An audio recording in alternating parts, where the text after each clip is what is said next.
Alright, a bunch of you on IRC have been taking a bit of an interest in amateur radio, and Mustang and I, as well as a few others in IRC, are licensed amateur radio operators. Now, we do want to start getting into a bit of amateur radio because it is cool technology, and a lot of us like to just dick around. A lot of us like to dick around with tech and see how far we can push it. So, how did amateur radio start?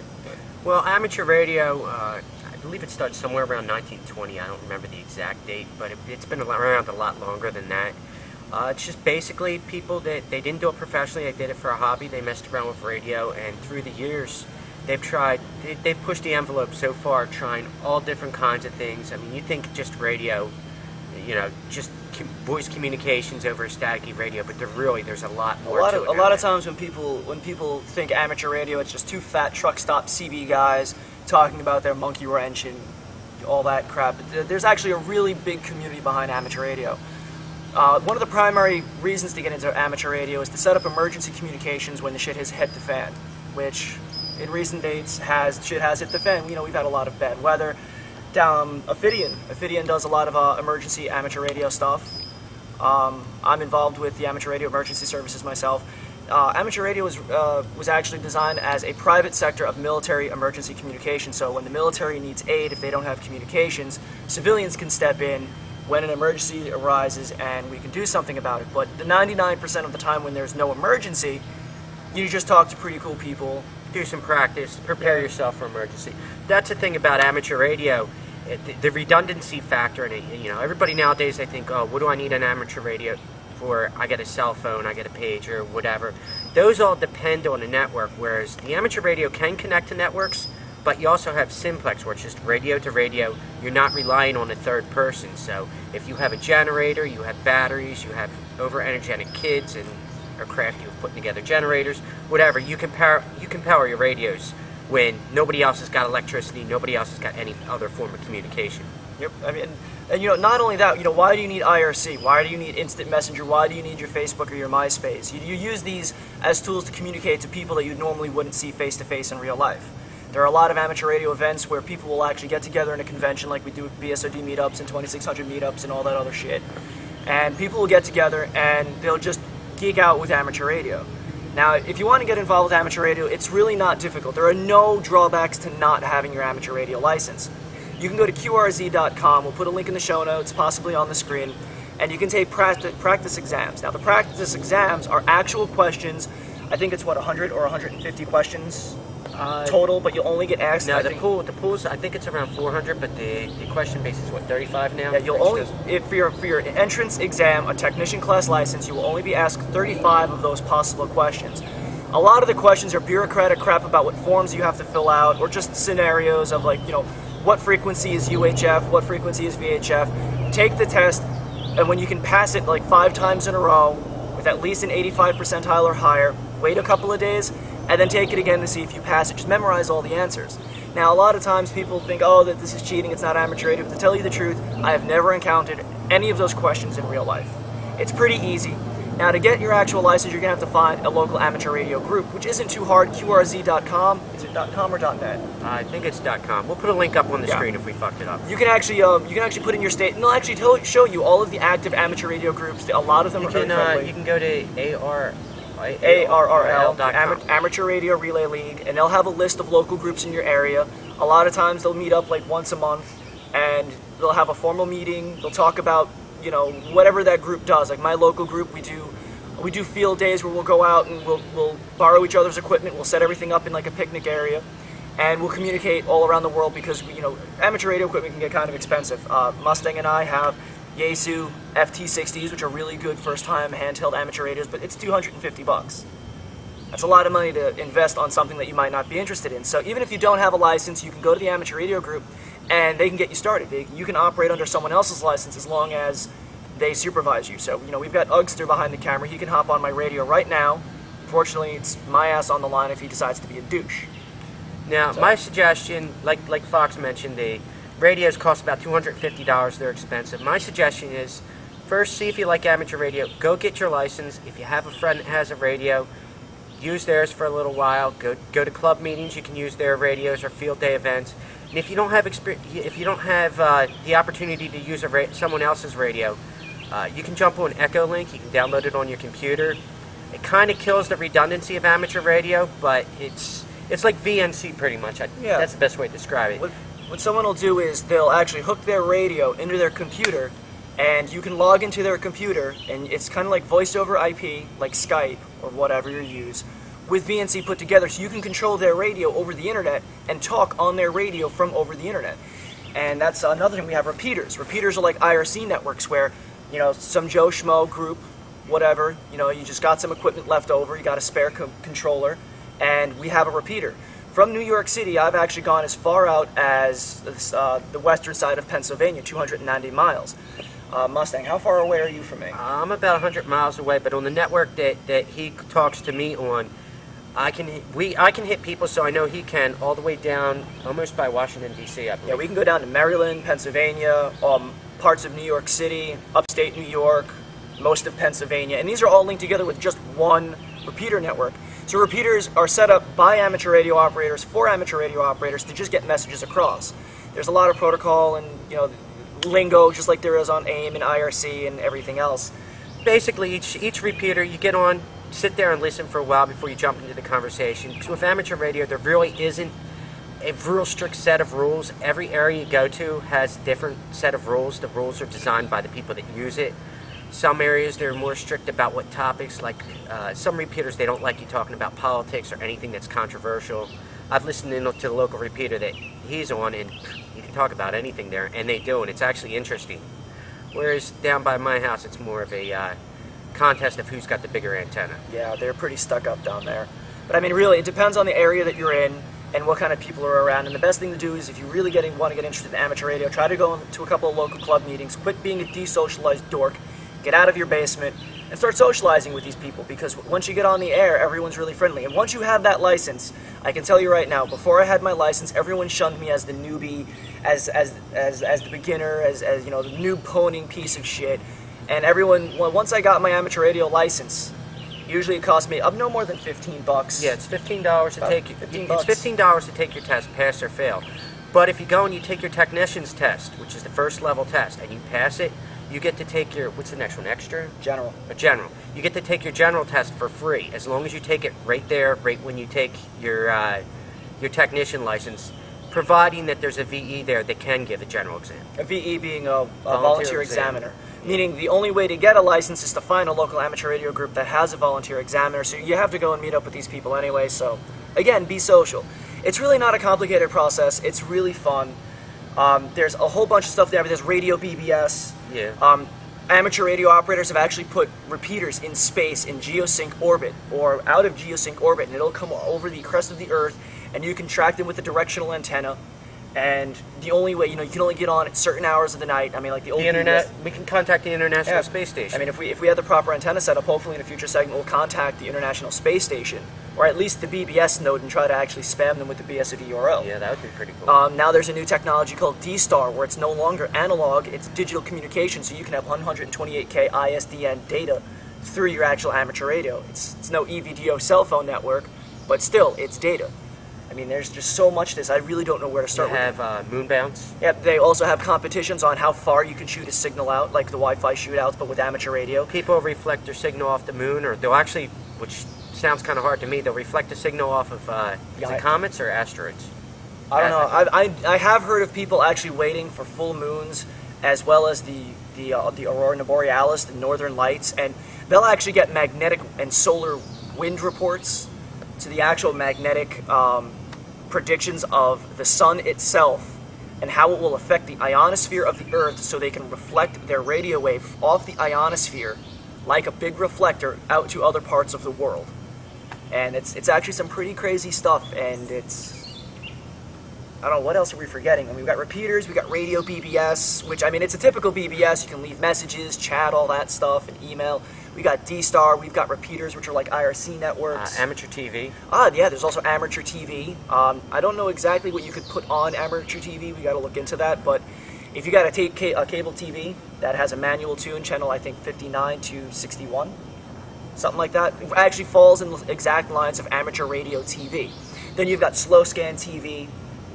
You've got radio TTY, you've got PSK digital communication. Like PSK is a binary way when you can't use voice. Now the reason for having your amateur radio license is so you legally know what frequencies you're allowed to operate in under what power output. And it turns out that under my FCC ID, I can actually operate at a higher 2.4 gigahertz Wi-Fi frequency than most other people can. Typically out of the box, a home consumer unlicensed can only operate at 3 milliwatt total. I can operate at 1 watt, which is 3 times, a little bit more than 3 times the more powerful. Plus, not to mention, if you're actually involved in amateur radio emergency services, which set up emergency communications when the shit hits the fan, if you're ever in an emergency situation, you're the first person in the loop to know what's going on. We had a blackout a couple of years ago, and I turned on my radio scanner, I tuned into the local amateur radio networks, and I knew that there was a blackout before the blackout knew that there was a blackout. And no one knew what was going on, no one had any communication, we had no phones, we had no cell phones, we had no fax, we had no internet. The only thing that we had were our two-way radios. And to tell you the truth, you know, Mustang just has this little magnet mounted antenna, you can stick it outside, you plug it into your radio. This thing can go pretty far. Right now, I'm on the Kings County Repeater Association repeater, which I can actually, how far away is that, about 50 miles? I'd say 50 miles, yeah. Yeah, 50 miles on low power, I can go out no problem. That repeater will repeat all the way into Brooklyn, Manhattan, Queens, Long Island, tips of New Jersey like we're in now. And you know, if you really like war dialing and you really like war driving, you can also do the same thing with repeater networks. You can go around and look for repeater networks. I mean, there have been times where I was just doing an antenna test, I'll key up the radio, and I'll wind up talking to some guy that I've never met and I'll never hear from again, all the way on the other side of the country, and just had a generally good conversation. But there are some assholes out there. You're going to run into assholes everywhere. We also forgot to mention IRLP. The Internet Radio Linking Project. Yeah. Because of how easy broadband is to get nowadays, what people will do is they'll hook their repeater network into a broadband connection, so it uses a voice over IP service to bridge the audio over the internet. So there are actual IRLP links from New York into Germany. Yeah. Using the internet. It's pretty much the same thing as Echolink, except Echolink, you're VNCing, pretty much you're connecting to a computer that's local to wherever you're transmitting from. With IRLP, you're actually bridging the whole repeater that you're connecting to. And with both of them, actually, I think with IRLP, I'm not sure. I know with Echolink, you don't have to be at home sitting through your computer. You can actually punch in the DTMF tones on your radio, and you can have the repeater connect you into the Echolink. Yeah, yeah. And then there's also the naughtiness. See, typically these radios are designed so you can modify them to go out of frequency. Now, officially, you're not allowed to do this. Now, well, you're allowed to modify the radio. You're not allowed to use it. Unless it's an emergency. Right. But if you don't say anything, I won't say anything, so... I think that's enough said. We don't put evidence on the show. Yeah, I don't care. I don't care. I mean, I'll admit it. You know, I use, you know, and a typical FRS radio. The way I see it like this, you know, and a lot of the amateur radio guys that are going to see this are going to get pissed off. You can go fuck yourself. I don't care. Here's my justification. Welcome to... Shut up. I've got this little two-way radio. It can broadcast at, what, 10 or 20 times the power of an FRS radio you can go and get Best Buy, at Radio Shack, or whatever. If the shit hits the fan, Radio Shack, Best Buy, or your local retail electronics store is not going to be selling these $200 radios.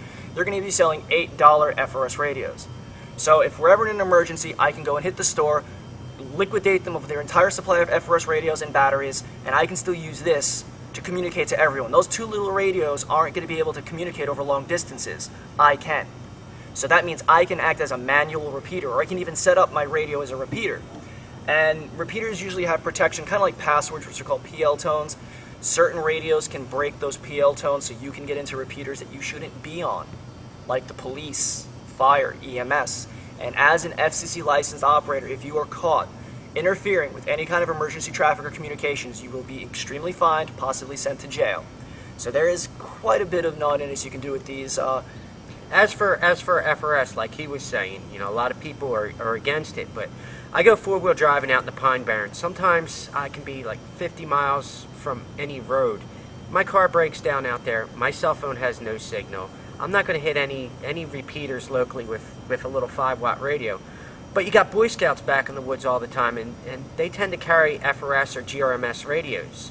So if I can bump up the power on my radio in an emergency situation on the FRS bands and get one of the Boy Scouts or Girl Scouts or whoever the hell's back in the woods, get them to relay a message to get me help back in the woods, then so be it. That makes it a legal situation. Yep, so be it.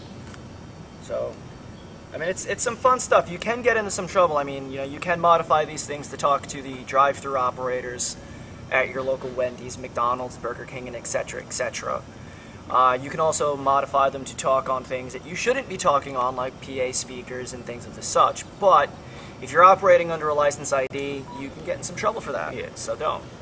I mean, these radios do have some mods you can do to them. They do have some hacks. They do have some naughtiness. And there are a couple of people, they're called jammers.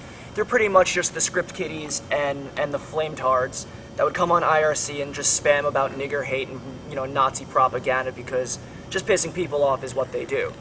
And unfortunately, you know, you don't know where these people are coming from, which is where fox hunting comes in, which is tracking where radio transmissions are coming from. Believe it or not, if you're transmitting over emergency frequencies like the police, the fire, the ambulance, the radio actually does leave a fingerprint that they can trace. It might take them a little while. We'll get into that in another segment, though, because fox hunting is also something that they do in field day.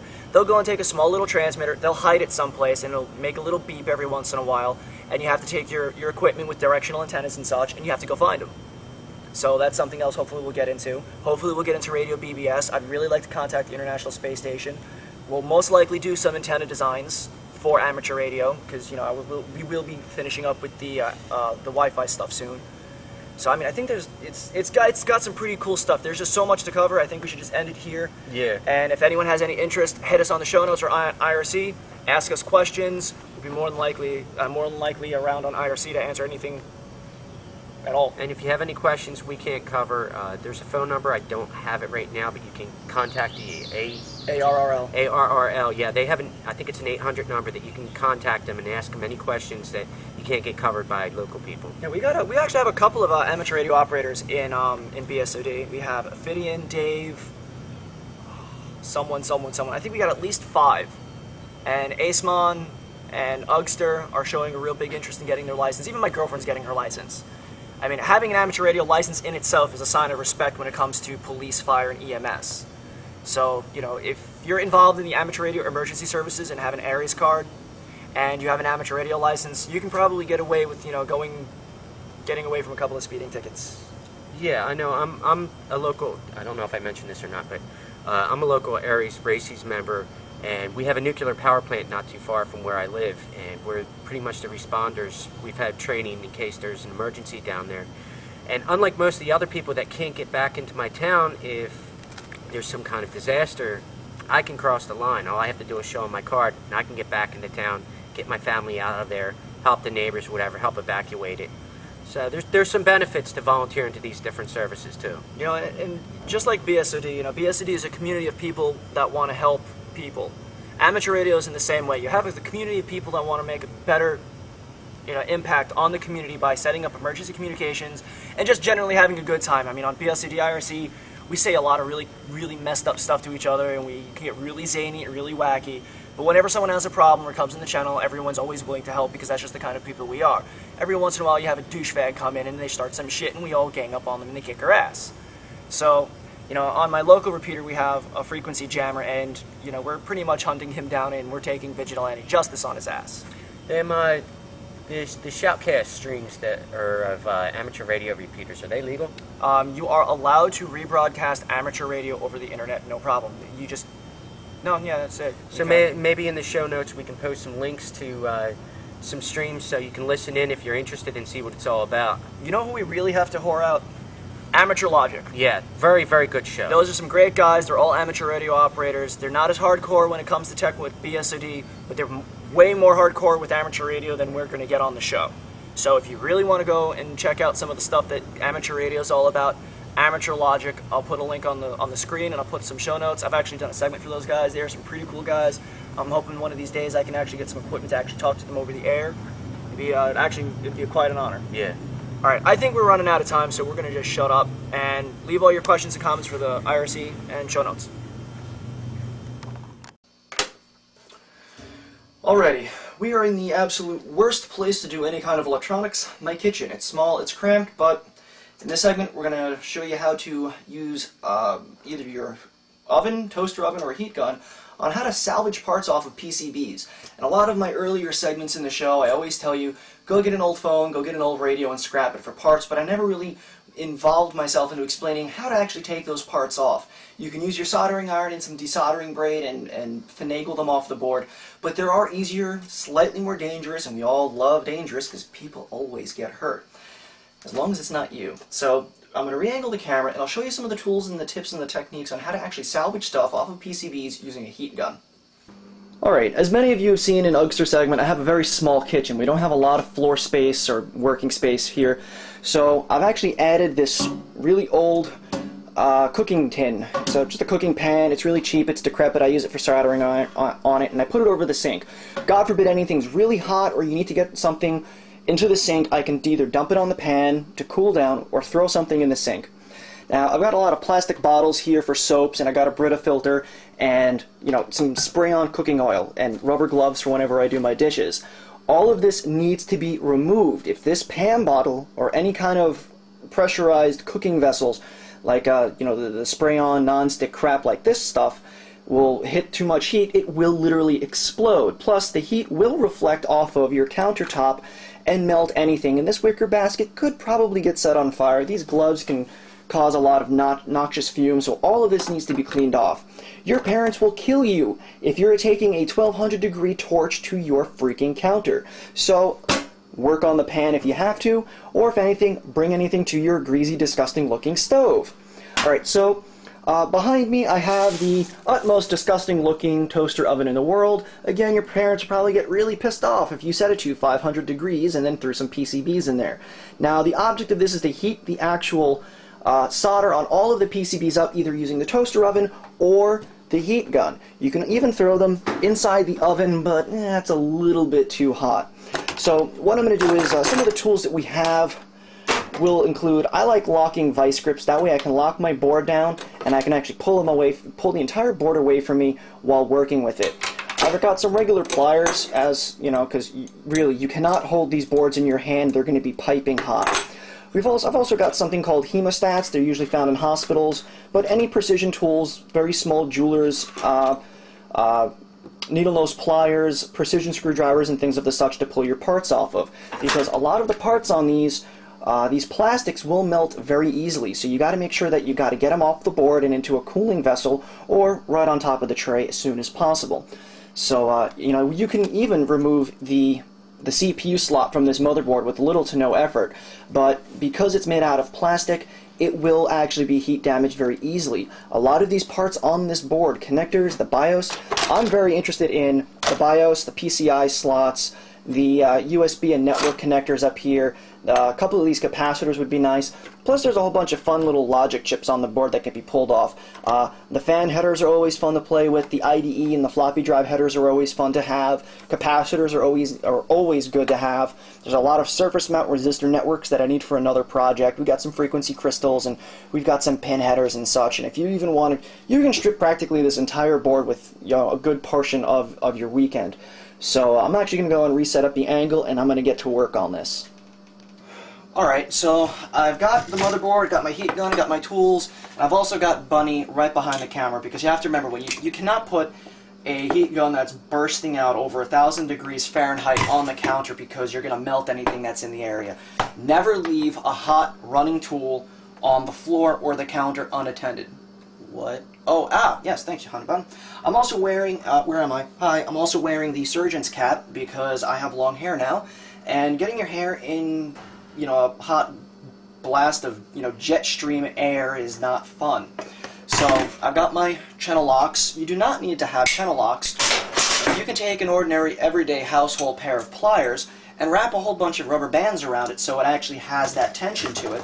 And you want to find a spot, and right now I think I'm just going to lock it down to the CPU socket because I want to try to pull out this BIOS chip and maybe some of the parts around here. The BIOS chip can be used in different projects such as console flash cards for the Game Boy, or maybe an alternate BIOS for an internet appliance, which hopefully those will be future segments. So go ahead, adjust the nut on the vice grips, and we're going to go ahead and get this working. I've got all my tools within arm's reach. You do not want to reach over the stream of hot air coming out of the heat gun, and remember that when you are actually putting heat applied to this, this is going to actually take that hot air and reflect it. So you don't want to actually point this towards anything where it'll be reflected, say towards the wooden cabinets that I have in my kitchen. So you actually want to angle it down. So enough yapping, I'm going to get to heating up this board and getting to work.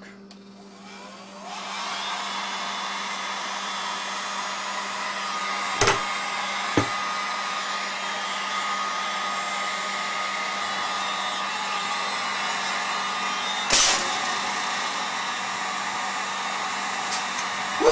Haha! Critical failure. Nope.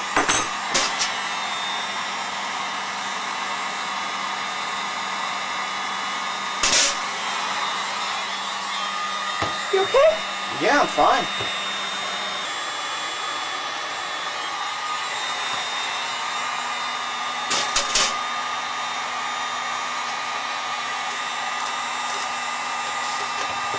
Boink.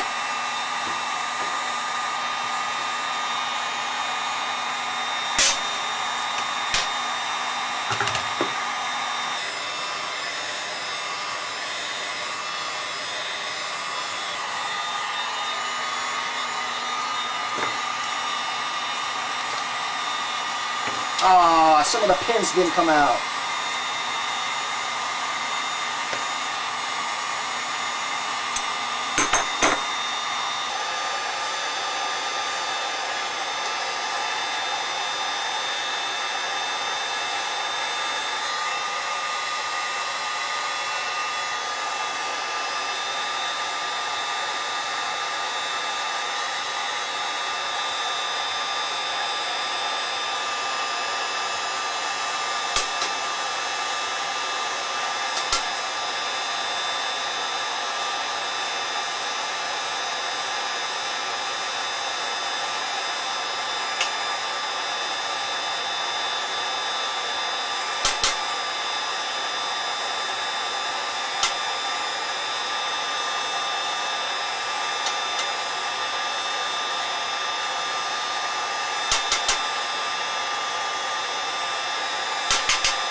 Something just fell off on the bottom side.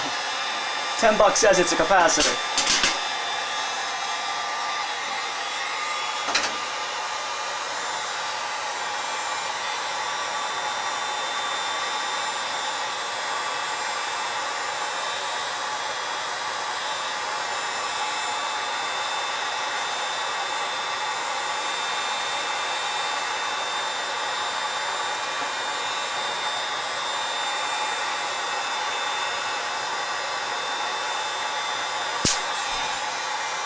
Oh, capacitor on the bottom side blew. Or, that's our countertop.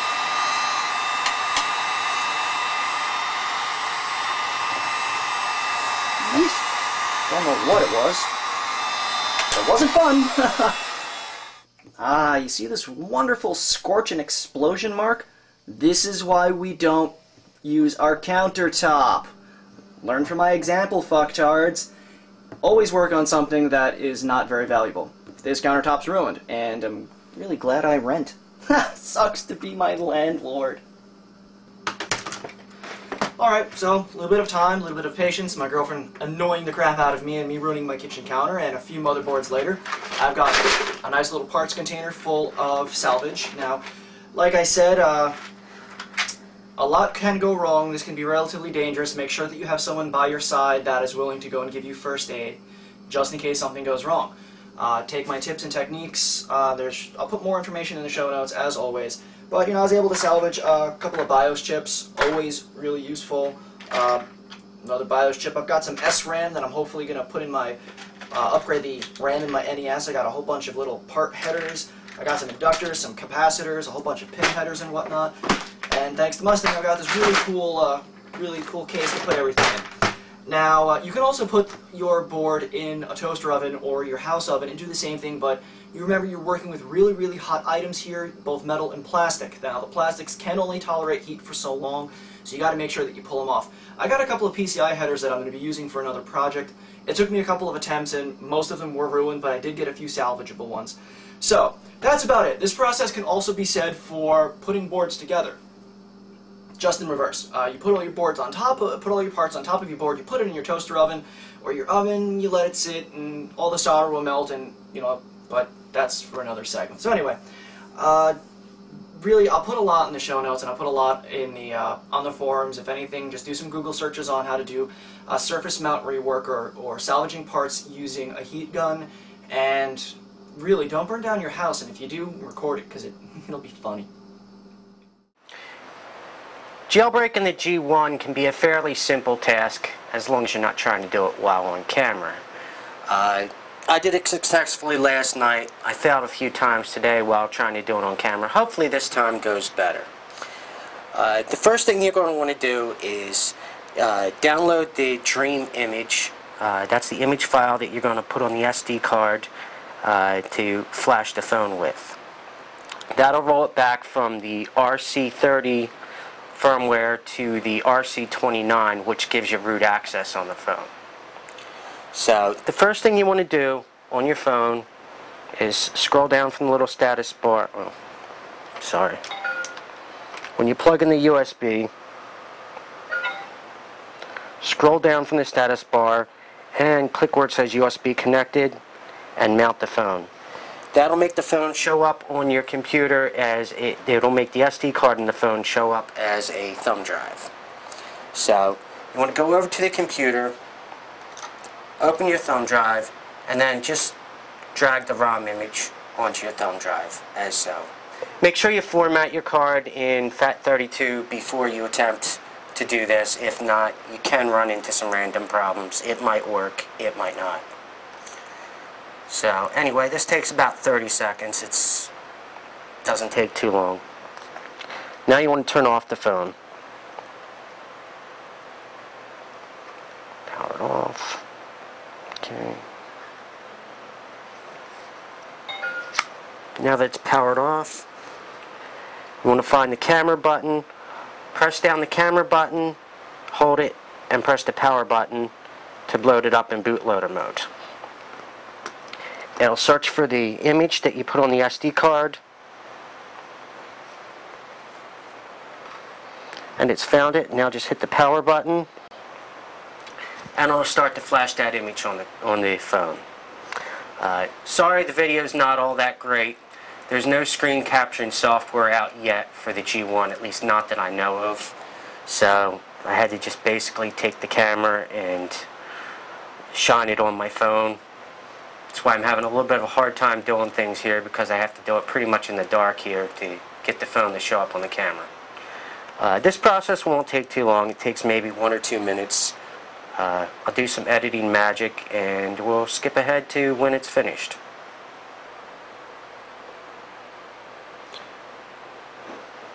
Now it's just checking to make sure that everything installed okay.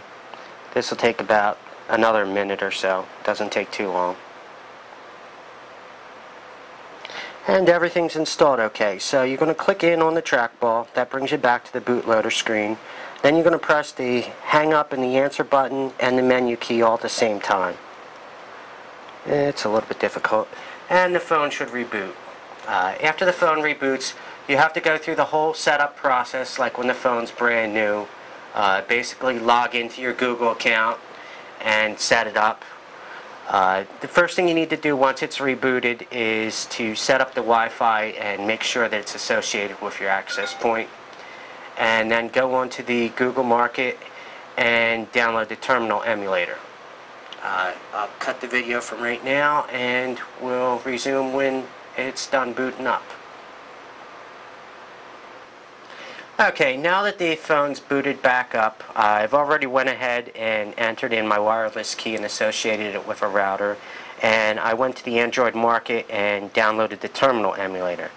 So the first thing we're going to need to do is go in and start up the terminal emulator. Once that's started up, we're going to go in and type in CD space system.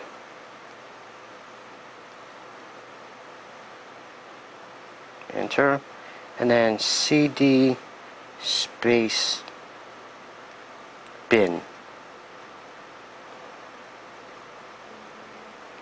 Enter, and then what is it that I type next? Oh, Telnet. Type in next Telnet D.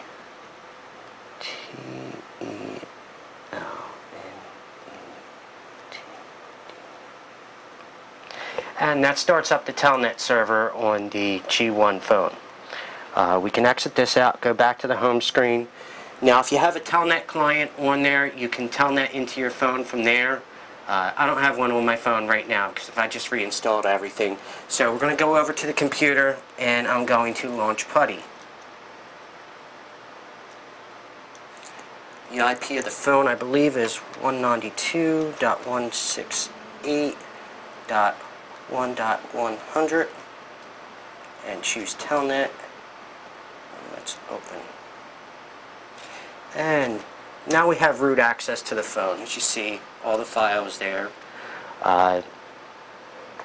We can execute commands on the phone right from the laptop or from the phone. As you can see, boot from my laptop, I can reboot my phone. The reason why Google rolled out the RC30 release and they did away with the 29 was with the 29 release, which I'm running on my phone right now.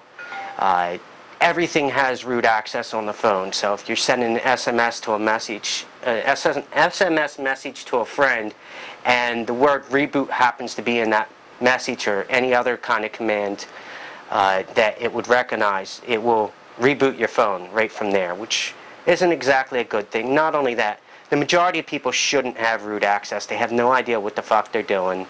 I take no responsibility for you doing this to your phone and fucking shit up. You probably will, but hey, that's how you learn, right? By breaking shit. I've learned a lot from this phone. I learned a hell of a lot from my previous phone because I constantly broke it. Now, they can update your phone. They roll out updates right over the air.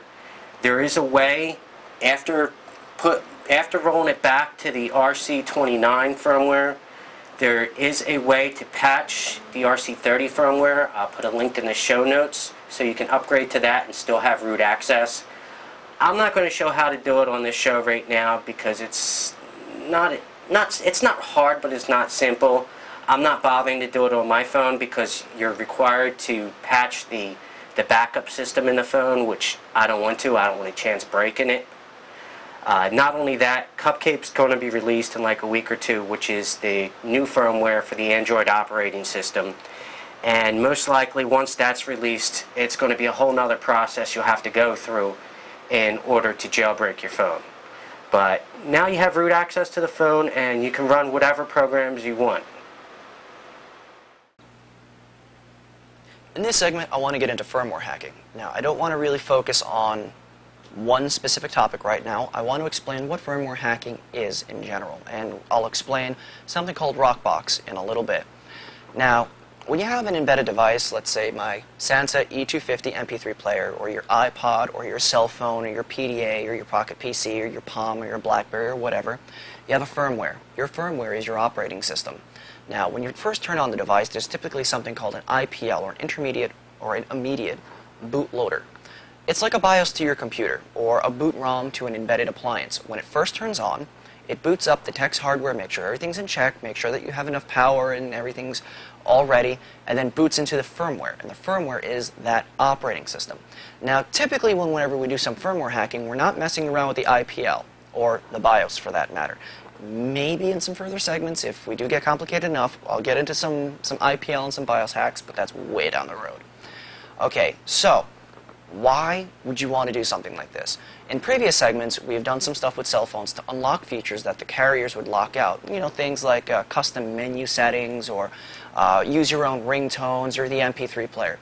The reason that the carrier actually locks these out is because they don't want to have to pay tech support, their own tech support agents, to help people who don't know how to use their products, period. So they'd rather lock you out and make sure that you don't dick with it, so they don't have to pay tech support to help you do it. Because most people, as we know, are total fuckwits and don't know how to read a quick start guide. But you know what? In the true hacker principle of things, we want to push our devices as far as we can. So in earlier segments, we've actually gone to our cell phone and unlocked features that by default are there. We've gone into our PDAs and unlocked features that were there. They just locked us out of it because they think we're idiots and shouldn't be playing with it. But you know what? We're not idiots. We, for the most part, know what the fuck we're doing. And if we don't know what the fuck we're doing, we know not to bitch and complain at tech support because we broke something. So we're going to do a little bit of firmware hacking with Rockbox. Rockbox is actually a firmware replacement for many MP3 players, such as the SanDisk Sansa, the iPod, the Arcos, the iRiver, the Dell Jukebox. There's a whole bunch of them. It's open source. It's part of the GPL license, which means if you are a coder and you want to get involved and really customize it to your liking, you can do it. If you're really not that brilliant when it comes to code, I'm not that brilliant, I suck with software. Even if you don't even know what the difference between a ROM and RAM is, the Rockbox utility allows you to actually flash your device pretty much foolproof. So even if you don't know what you're doing, it'll guide you through step by step and explain to you what's going on. So what we're going to do today is we're going to go to the laptop side, plug my little son of a bitch MP3 player in that I got off of Woot for $25, and we're going to put Rockbox on. But before you ever flash any device, the first thing you want to ask yourself is, why do I want to do this? A lot of people will blindly jump face first into the deep end of the pool and not realize there's no water, and then they're fucked. They're going to smash their face into the bottom of the pool, and then what are you going to do after that? Why do you want to do this? Now, I went to the Rockbox website. Now, I was debating. Now, I do have a 5G iPod that I got for free. I wouldn't own an iPod any other reason unless it was free. But there are drawbacks and there are benefits. Now, some of the benefits. Whenever I turn on my SanDisk Sansa, it refreshes the database of music. I've got 2 gigs on board and 2 gigs on the transflash card, and it can only read 2 gigs on the SD card. And that refreshing database takes forever. It pisses me off. I mean, by the time I'm actually listening to music, I'm usually where I want to be, and I turn the music off anyway. So with Rockbox, I can turn that off. Also, out of the box, trans flash cards that I use, little itty-bitty ones, SanDisk Sansa's firmware can only read 2 gigs. With Rockbox, I can read well above 2 gigs, so it allows me to put more music on here than was initially designed for. It also allows me to customize the interface, because not that the interface sucks, there are features in there that I don't really care to see. I'm never probably going to use the FM radio. I don't give a crap. It also allows you to play back more media file formats, different, like instead of just MP3, you can play back different bit rates, alternate bit rates, higher bit rates, OGG formats, WAV formats. It also allows me to play back different JPEG images as well as different movie files. Now, it's really not designed to play movies, but by default, Sansa makes you encode in a proprietary format. With Rockbox, I can record in their not locked down, SanDisk format. Now the drawbacks, which is, to me, my opinion, not that bad. There's no USB mode in Rockbox for the Sansa. That does kind of suck because I can't charge the MP3 player and I can't transfer files over. I don't think it's that bad because you can dual boot this SanDisk firmware as well as the Rockbox firmware. So if I wanted to charge the MP3 player or use this as a card reader or a portable hard drive or a portable flash drive, I could just boot right back into the SanDisk Sansa firmware with no problem. You could do the same thing with iPods and Arcos and such and such and such, and you can dual boot. The question is, do you want to? Some people think it's cumbersome, some people don't care. It's up to you to decide. So we're going to go to the computer side, and we're going to set everything up, and we're going to flash this little son of a bitch with Rockbox, and we're going to get into a little bit of firmware hacking. Here in front of us we have the Rockbox main webpage, rockbox.org. It explains what Rockbox is and what platform supports. Apple, 1st through 5.5 generation iPod mini, such and such. The Arcos, the Cowan, the iRiver, the Olympus, the SanDisk, and the Toshiba. It has quick links of why you should run Rockbox, what has changed in the different versions, and status for current work-in-progress targets, new devices that they're actually working on. Now, over in the utility section, they actually have the Rockbox utility, which we'll be using today, which is a really easy way of getting Rockbox on your device without having any kind of major complications or things of the such. If you have any questions, they have a frequently asked questions about Rockbox, including what it is, what it does, what it can do, what it can't do, is it legal, all of that jazz. I'd highly recommend going through all of this and getting as much information about whether or not you want to actually install a new firmware on your MP3 player or not. They also have a daily build. The daily build is basically an up-to-date rebuild of firmwares for specific players. They even have a graphical picture of all of the MP3 players that it supports currently. And you can get an in-detailed PDF manual for that device. So I've already gone ahead and downloaded the PDF for the SanDisk Sansa E200 series. Now it's also applicable for the E250 and the 250R. Now the R is the Rhapsody edition. There are some discrepancies between that, but it's not applicable to this segment. So I've got the PDF file open, and I've got the manual, and I've breezed through it. I'd highly recommend going and reading this relatively thoroughly, especially the installation. We know what the introduction is. We know where to get help. Starting with page 12, it's the overview of the installation of how the Sansa bootloader works, how the Rockbox bootloader works, how the Rockbox firmware works, how to add fonts, how to add themes, what prerequisites are needed to actually install Rockbox. Of course, this is for the Sansa. You'd have to read the PDF for your own device. And even before deciding on whether or not you want to install Rockbox, I'd read this manual to see if you have the competence to do it. So section 2.3 for the Sansa is installing Rockbox with the automated installation using the Rockbox utility, which I will showcase in a moment. So, with all things being equal, it goes through the auto installer as well as the manual installation, and step by step exactly what you need to do and how to set everything up. It's fairly easy. It's fairly foolproof unless you're some kind of idiot we have not yet detected.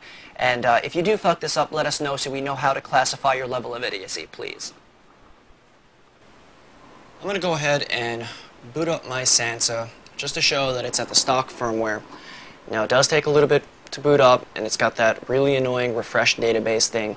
But there are certain things that we need to do on the actual SanDisk Sansa before we can go ahead and figure out whether or not we can or cannot put on Rockbox. So here's the annoying refresh database. It's going to take a little while. Now, if you are a Linux or an OS X user, don't fret. There are utilities that can aid you. The easy utility that they have, it is available for OS X and Linux, but if you want to do this the manual way, it's pretty much, as long as you can support USB mass storage devices, you're good to go. So we're going to have to go ahead in the settings, and they want us to go into the info. And if you can read that top line, it says version 01.02.18a. That verifies that Rockbox can be put on this device. Now, we can also go down and check out some of the other information, but who gives a crap?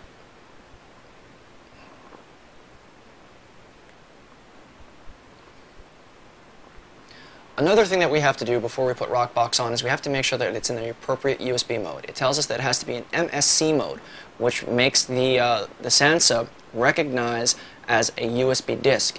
MTP mode would allow it, Windows Media Player 9, 10, and so forth, to synchronize its media and DRM to the device. So we want to be in MSC mode, which we already are. So we're going to go ahead back to the computer side real quick, and we're going to hook up the USB cable. Do that now. And it's connected. Computer detected it as a drive. We're going to go to the computer side. We're going to go to the Rockbox utility and proceed to install Rockbox on the MP3 player. Here is the Rockbox utility. Now the Sansa has been reconnected to the computer as a USB drive, and we've selected the SanDisk Sansa E200 at the E drive, which is where it's been mapped. You can hit the change location, or the change button, and either manually select where your device is, or you can hit the auto detect, and it has auto detected that it's at the E drive. Now it's going to automatically go online and download the latest copy of Rockbox. If you use a proxy, this is where you have to fill it in, your language, and if you have a text-to-speech and encoder option for if you decide to do any of the accessibility stuff, which is vocal assist, like if you're blind and you can't read the menus. Now, I've been having a problem with Rockbox where it's not installing the bootloader for some reason. So I've downloaded the Sansa Patcher. We'll drag this over for a second. It says, scanning the disk devices. The E200 has been found on disk device 1, reading partition table from the physical drive. And it explains some information. Enter I to install the Rockbox bootloader, U to uninstall, or C to cancel. I want to install. I'm going to hit I and enter. And you'll notice on the screen it says it's writing. The Sansa Patcher says press exit to enter. And it's going to go ahead and it's going to write for a little while.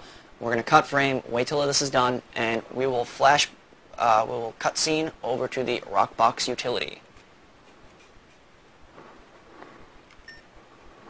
Alright, it still says writing. I think it's just stuck in the writing mode. I'm actually going to jump the gun. I'm going to go to the installation. I'm not even going to bother with the quick start. And I'm just going to install Rockbox. And I'm going to use Rockbox Stable. And we're going to go to install. It's going to automatically download from the internet. And hopefully this will work.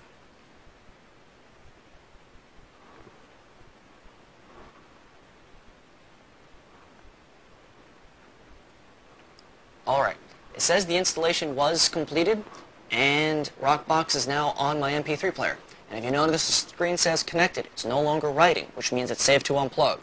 So when we unplug this, it should actually restart.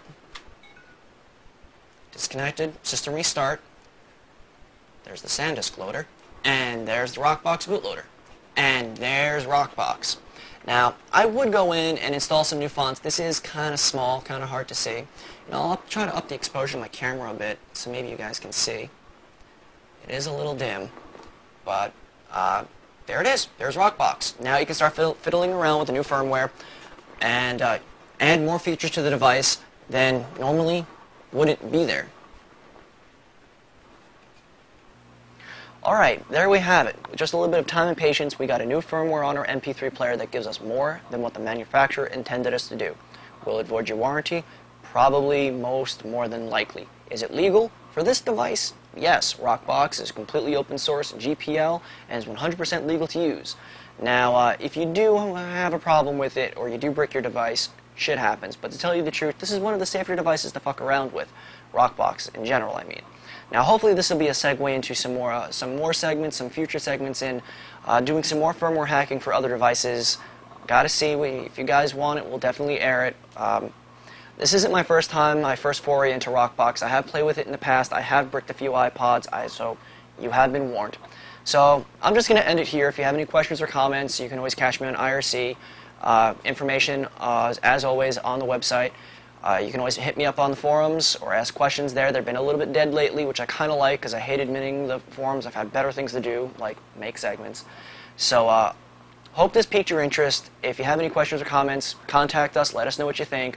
You know, it's open source, open IPTV, people. This is for you, not for me. So let us know what you think. Let us know what you want, and we'll try to cover it. If you have any kind of ideas for segments or suggestions for other devices, or if you have a device that you'd like to showcase that has a pretty cool firmware hack that's not really too dangerous or illegal.